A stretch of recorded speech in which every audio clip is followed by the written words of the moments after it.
Why is Trump so set on replacing people on the Federal Reserve's Board of Governors? Well, if he gets this push through, he's going to have a 4-3 majority on the Fed's Board of Governors, meaning 4 of the people on the board will be appointed by him.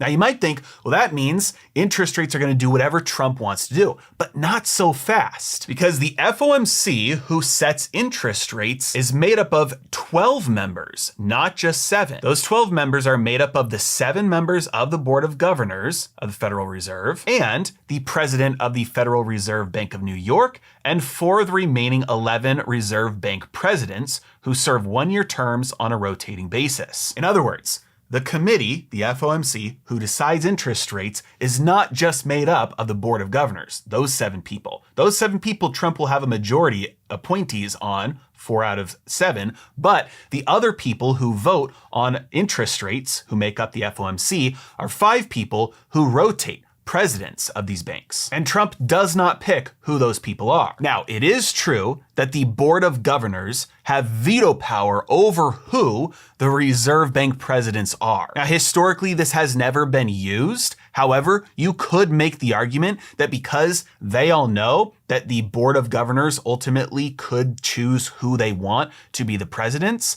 that the people who get to that position to get voted on for Reserve Bank presidents are already going to be people that the Federal Reserve Board of Governors want.